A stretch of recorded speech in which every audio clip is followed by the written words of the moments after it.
जो कहीं नहीं हारे वे भारत में हारे और एक बार नहीं कई बार हारे। जी हाँ दोस्तों, मैं बात कर रहा हूँ मंगोलों की। एक समय दुनिया का सबसे बड़ा साम्राज्य जो 1237 में अपने चरम पर पूर्व में कोरिया से लेकर पश्चिम में पोलैंड तक फैला हुआ साम्राज्य था। और इस साम्राज्य ने 1221 से 1327 के बीच में भारतीय उपमहाद्वीप पर कई हमले किए। और इन्हीं हमलों या लड़ाइयों में से एक महत्वपूर्ण लड़ाई थी किली की लड़ाई।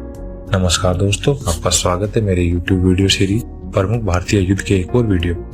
आज हम बात कर रहे हैं किली की लड़ाई, जो कि लड़ी गई थी 1299 ईस्वी में कुतलुक ख्वाजा के नेतृत्व में चगताई खानते के मंगोलों और अलाउद्दीन खिलजी के नेतृत्व में दिल्ली सल्तनत के बीच। यह लड़ाई दिल्ली के पास किली नामक स्थान पर लड़ी गई थी। मंगोल जो खानाबदोश लोग थे, जिनका पहले ठिकाना मध्य एशिया में यूराल पर्वत से गोबी रेगिस्तान तक था। फिर चंगेज खान ने इनका नेतृत्व किया और एक महान साम्राज्य की नींव रही। और इस साम्राज्य ने लगभग पूरी दुनिया ही जीत ली। अब बात करते हैं किली के युद्ध की पृष्ठभूमि की। तो यह पृष्ठभूमि की शुरुआत होती है 13वीं शताब्दी के मध्य, जब मंगोल साम्राज्य गृह युद्धों के बाद 4 टुकड़ों में बट गया था। और इन टुकड़ों में से एक टुकड़ा था चगताई खानते। चगताई खानते अपने राज्य का विस्तार करना चाहते थे, परंतु 3 तरफ से अपने ही मंगोल राज्यों से घिरे होने के कारण सिर्फ एकमात्र दक्षिण दिशा में जिस तरफ भारतीय उपमहाद्वीप था उस तरफ बढ़ सकते थे। इसी वजह से इन्होंने भारत पर हमले करने की सोची। और उस समय उत्तरी हिस्से में दिल्ली सल्तनत का शासन था। दिल्ली सल्तनत और मंगोलों के बीच का संबंध 1220 के दशक में शुरू हुआ, जब 1221 में चंगेज खान ने खाजरिम राजकुमार जलाल अल दीन का पीछा करते करते दिल्ली की सीमाओं अर्थात सिंधु नदी तक पहुंच गया। 1250 के दशक तक दिल्ली सल्तनत ने मंगोल हमलों को रोकने के लिए कूटनीति का पालन किया। फिर सल्तनत के नए बादशाह बलवन ने अपनी नीति बदलकर मंगोलों के प्रति और अधिक आक्रामक हो गया। उन्होंने मुल्तान को मंगोलों से जीता और लाहौर में भारत की पहाड़ी सीमाओं को मजबूत करने की दिशा में काम किया। 1287 में बलवन की मृत्यु हो गई। उसके बाद उसका पोता केकूबाद बादशाह बना। इसी बीच चगताई खानते डुवा खान और उसके बेटे कुतलुक ख्वाजा के नियंत्रण में आ गया। उन्होंने क्षेत्र में अन्य मंगोल जनजातियों के साथ गठबंधन किया और दक्षिण की ओर विस्तार के लिए अपनी सेनाएं तैयार की। 1290 में केकूबाद की हत्या कर दी गई और जलालुद्दीन खिलजी बादशाह बना। जलाल पहले से ही एक कुशल कमांडर था, जिसने पहले 1292 में एक मंगोल आक्रमण को विफल कर दिया था। फिर 1296 में उसके भतीजे अलाउद्दीन खिलजी ने उसे मार डाला और सत्ता हथिया ली।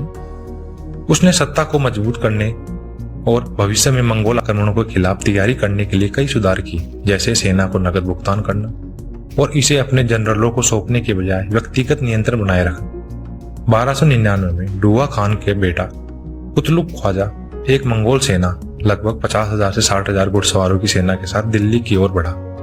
यह सेना युद्ध करने के इरादे से आई थी, कोई लूटपाट करने के इरादे से नहीं। जब सुल्तान की मुख्य सेना अर्थात अलाउद्दीन खिलजी की मुख्य सेना जब गुजरात अभियान चला रही थी, तभी मंगोलों ने सोचा कि वो दिल्ली पर हमला करेंगे और बिना किसी अन्य लड़ाई में उलझे हुए वे सीधा दिल्ली पहुंचे।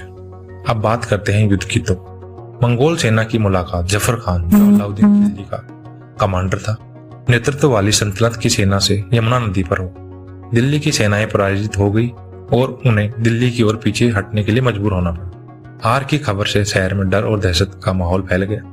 अलाउद्दीन खिलजी ने आगे की कार्रवाई के लिए एक परिषद बुलाई और अपने सलाहकारों के कहने के बावजूद कि मंगोल बहुत अधिक शक्तिशाली है, ताकतवर है और बहुत करीब आ चुके हैं, उसने युद्ध करने का फैसला किया। और जो भी ताकत वह जुटा सकता था उसके साथ दिल्ली से उत्तर की ओर किली की ओर निकल पड़ा। अलाउद्दीन के पास लगभग 2700 युद्ध हाथी और 70,000 की सेना थी। दोनों सेनाओं ने स्टेपी सेनाओं के लिए मानक संरचना तैनात की, अर्थात एक केंद्र में सेना और 2 विंग। सुल्तान ने केंद्र की सेना का नेतृत्व किया, जबकि एक तरफ जफर खान तो दूसरी तरफ उल्गू खान ने सेना की कमान संभाली और हाथी तीनों में तितर बितर हो गए। मंगोलों की तरह ही दिल्ली की सेनाएं घोड़े के तीरंदाजों, हल्के और भारी घुड़सवारों पर निर्भर थी। उनकी अधिकांश सेनाएं मंगोलों की तरह ही युद्ध शैली का अनुभव रखती थी।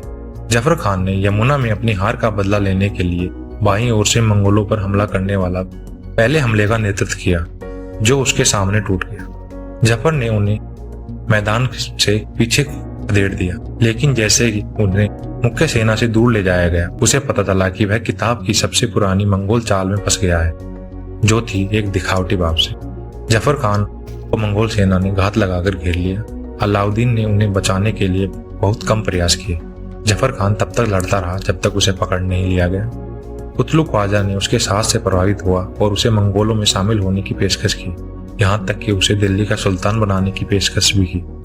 जफर खान ने इनकार कर दिया। कुतलू ख्वाजा ने उसे और उसके सभी आदमियों को और हाथियों तक को भी फांसी देने का आदेश दिया। और ऐसा लग रहा था कि इस जीत के साथ कुतलू अलाउद्दीन खिलजी पर विजय प्राप्त करेगा और सल्तनत को भी जीत लेगा। परंतु मंगोल पीछे हट गए, क्योंकि कुतलू युद्ध में दौरान हुई हाथापाई में घायल हो गया था।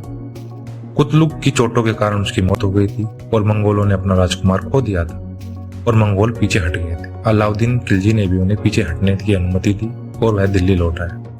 किली की हार के बाद भी मंगोलों ने भारतीय उपमहाद्वीप पर 1303, 1305 और 1306 में भी आक्रमण किया, लेकिन दिल्ली की सल्तनत की सेनाओं ने उन्हें हरा दिया।